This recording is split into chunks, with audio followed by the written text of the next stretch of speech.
This is video 2 in the task sequences module, the task sequences 1 module actually. And in this video, what we'll do is we'll pick up with the model that we left off with from video 1, and we will incorporate secondary resources. So let me pull up my Simio here and to get started. And as a note, what I did when I was off video is I saved the model under a different name. And so the reason I did that rather than what we had done in the past where we just, right-clicked and duplicated is because we have these custom objects. And what I'm going to do is I'm going to use this feature where that we've used before where I want to update the property defaults based on the new additions that we're going to add to the model. And so I don't want those changes to impact the model where we didn't have secondary resources. So keep that in mind when you're deciding whether to, duplicate a model in an existing project or whether to start a new project or to, as I said, what I did, I used a save as and saved it as a different name. So what we want to add to our model is some logic where, the setup and the cleanup operations can require a secondary resource. So if you think about this as a station in a manufacturing system, maybe it's either automated or maybe there's an operator there required to run the machine. But what we're going to do is we're going to add the requirement where when we do a setup, we need that secondary resource. We need another entity to assist with that task. And so you can think about the situation, which again we'll see in the model, is where we have a single setup operator that does all the setups across the 3 machines. Okay, so first step we're going to do is I'm going to go back to my data, and what I'm going to do is I'm going to create 2 operators. So I'm just going to go here and name it operator 1. And I'm going to just make this a resource. And we'll just leave it at 0, 0 for now. And then I'm going to make operator 2 and make that a resource. And we'll leave it, not a rack, resource. Leave it at 0, 0. And then, of course, we can go back in and move it. So there's operator 1 and operator 2. So now I have 2 different operators. We have 2 different types of operations, setup and cleanup. So I just went ahead and made 2 so that we can look at several different options for implementing this secondary resource. And this is a case where using task sequences is really useful. So if we look at our object instance, S1, that again was subclass from the standard server object, it has this whole category of properties called secondary resources. And so what this lets me do is define secondary resources that are required by this server instance. However, when I do that, those secondary resources are required for the entire either processing time, if it's defined using a processing time, or task sequence, if it's defined as a task sequence. And that's not really what we want in this case. I don't want to define an operator for that, I don't want to say operator 1 has to be there the whole time, for example. I want to say operator 1 has to be there just for setup. And then operator 2, for example, has to be there just for cleanup. And so that's the benefit of using task sequences, or one of the benefits of using task sequences, is that we have that same secondary resource capability within the tasks. All right, so we're going to look at a couple of different options for doing that. And the first option is going to be, I'm just going to go in my processing tasks, open those up, and then when I go to the individual tasks, so there's task 1, my setup, I have this repeat group, I'm sorry, not repeat group, but the property group for resource requirements. So I can go here and just say, well, let's just say operator 1 is required for our setup, and then go here for my cleanup and say operator 2 is required for my cleanup. So operator 1 for setup, operator 2 for cleanup. Okay, and let me go back, and I think I forgot one thing. Let me choose both of my new operators. I think I forgot to set the logging on, so go back here. Yeah, I forgot to do resource logging, so I want to fix that right now. And so now when I look at my seek tasks, if I go to my planning tab, the first thing we see is we have this new set called operator, or I'm sorry, the two new resources. So when I create the plan, here we can see on S1 we have the operator 1 is required when it starts, and operator 2 is required when it ends. And so these perfectly align with the setup task and the cleanup task. So again, you can see that the secondary resource requirement that we have an operator For the setup, we've implemented, and for the and also for the cleanup. So one thing I want to do here is sort of an organizational idea or organizational concept for our Gantt chart. This notion of display categories. So I'm going to go to operator 1 and operator 2 and choose both of those. And then if I look at display category here, I'm just going to create a display category called operators. And then I'm going to do the same thing with our stations. Of course, I'm going to not name those operators, but I'm going to go and put that in a display category of stations. And so now when we go to our planning, you can see that we have our categories here. And so I can turn those on and turn those off by clicking the little plus sign. And so we can expand and collapse and so on to give us a better view of what's going on. Okay, so again, we did the most simple way to do that, where I went in the task sequences and manually defined those. So I have operator 1 here and operator 2 here. And so what that means is every part that comes to S1 is going to have that same set of requirements. Now, if I have those requirements for S2 and S3, of course, I could also just go and do update JServer property from this, and then that will make these two have those same basic requirements, so that every part that goes to S1 and every part that goes to S2 and every part that goes to S3 is going to have that same requirement. So we might as well have a look at that real quick. So let's just do that. Just choose that. So we'll just go look at S2 and make sure, and go and pull up the repeat group, and sure enough, there's operator 1 and there's operator 2.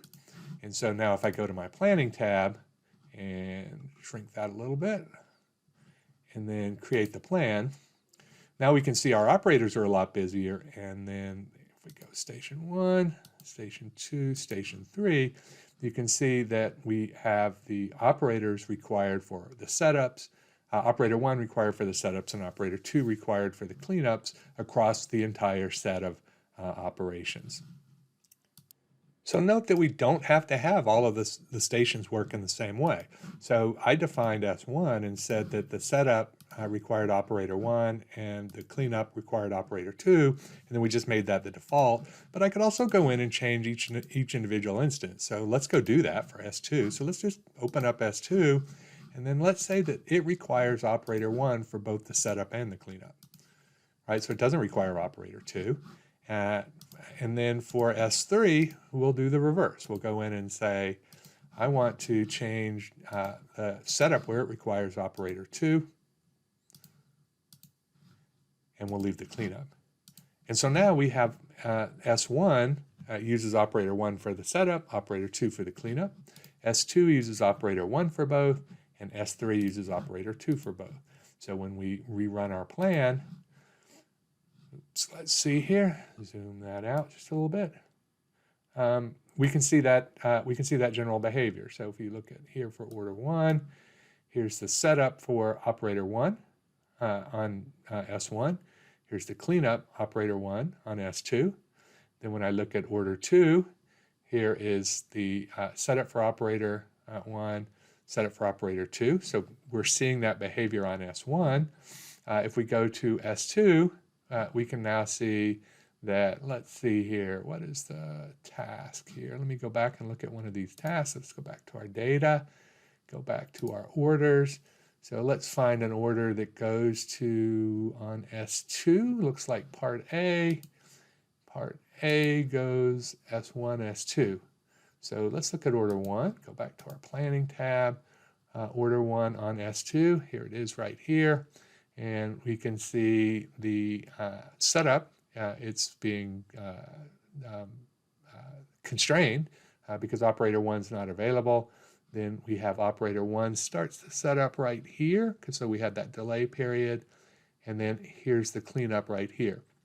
So we can see that for S2, operate right here for order 1, which is on S2, it was constrained here waiting for operator 1.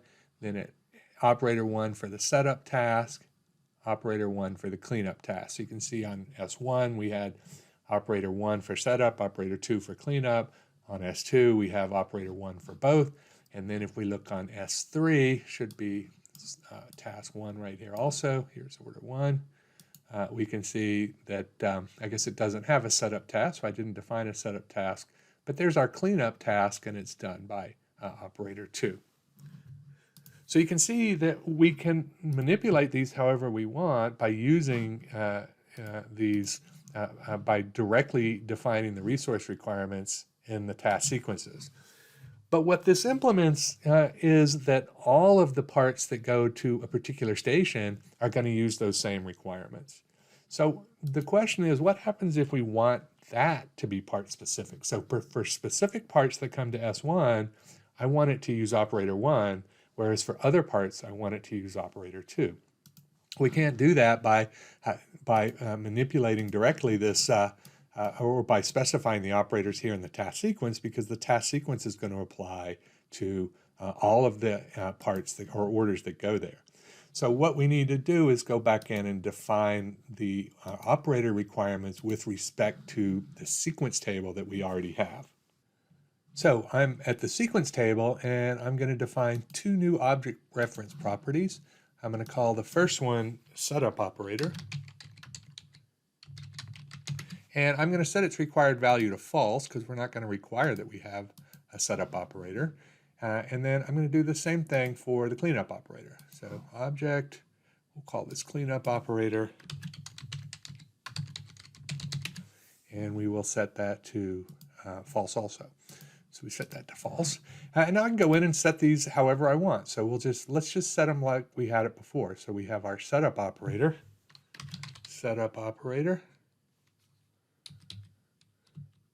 Why am I not seeing setup operator here? Oh, operator 1 and operator 2. Sorry about that. So we'll make all of these operator 1. So I'm just going to copy operator 1 here, and then we'll make this operator 2. Copy all those there. Just going to take the easy way here. And then if we don't have a time, of course it's gonna skip these, because we have these conditional executions. So I can either leave these blank or have the value, and let's leave them blank. Make it at least consistent. So we have 0, 0, because that's our sync. Confuse this guy a little bit. So let me just fix this, and then we'll get there. So we have no setup there, and we have nothing there, and nothing there.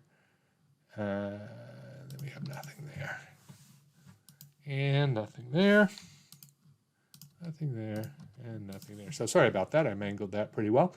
So let me just go back and talk about what we did. So we have the setup operator, cleanup operator. And so I want to set it where operator 1 does the setup and operator 2 does the cleanup for all of the task sequences. So there we can just do setup 50, 30, 0, 0, 60. This one doesn't have one. Missed that one. 30. And then cleanup operator 2, 15, 10, 30, 10, 20, 45. Yeah, there we go. Okay.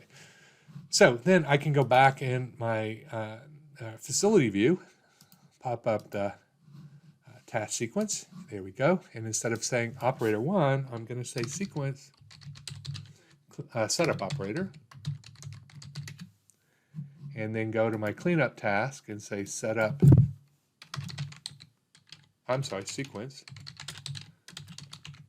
cleanup operator.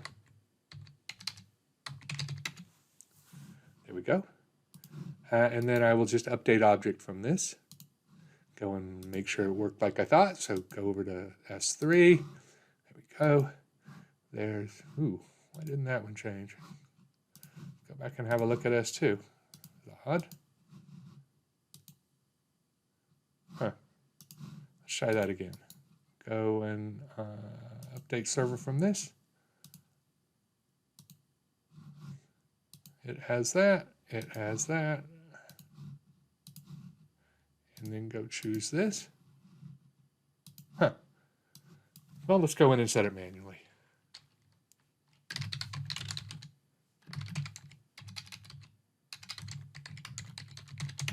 Setup operator. Sequence. Cleanup operator. And do the same thing here. setup operator,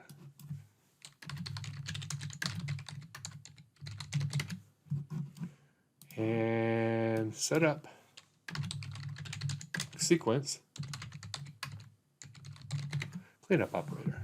There we go. Sorry about that. Not sure why it didn't do that when we updated the defaults, but we'll plug along. Come back and look that up here. So we now have setup operator, cleanup operator specified in the table there. We have setup operator, cleanup operator read from the table there. And then finally in S3, which is the one we just did, should have the same thing, setup operator, cleanup operator. There we go. And there we go. And so now when we execute, when we run, let's see, generate our plan. And now we can see for each task, we have operator 1, operator 2, operator 1, operator 2, operator 1, operator 2. Again, exactly what we would expect. And so as I mentioned, what this now allows us to do is I can specify on S1, for example, I want operator 1 and operator 2 for part type A, but on S1, I want operator 2 for both of them. Right? So when I do for part type B on S1, I want operator 2 to do both tasks, whereas the same machine or the same station for part A, I want 1 and 2. And so by putting it in the data, putting it in the table, it gives me additional flexibility in how to specify those requirements. And so this is definitely something that you should experiment with. So, build this model. Hopefully you've been building along with the model, and go in and manipulate these values. Change all of the values in the table. Go back in like we did and say, okay, well, am I getting what I expect? Like in this case, I have, operator 1 and then operator 2 for order 1. And so order 1 is a part type A. Go back and reconcile that to make sure that A, it's behaving like you expect, and then B, you understand how to set the table values to achieve the results that you want. So I'm not sure what happened on our update object from this and why it wasn't working properly, but between the video takes, let me show you what I did to get them back in sync. Because I just went into 1 and I said, well, let's get rid of all of this altogether. So I'm going to go reset, and then I'm going to go reset. And so now these are, we don't have any of those secondary resource requirements. Then I'm going to update from this, and then go back and check these and say, okay, those resource requirements are gone, so it's in sync. And if it's not, if this was still had that resource requirement, just right click here and go back to reset. Same thing here, so I'm going to go back for 3, and somehow they got out of sync, and I'm not exactly sure how, but we can get them back in sync. So again, if that had the value in, you could just right click here and do a reset, but I don't need to here. So then go back in and re-add it. And then make sure that they are actually synchronizing. So I'm going to go here and say sequence, setup operator for the setup, and then go here in the cleanup task and say sequence,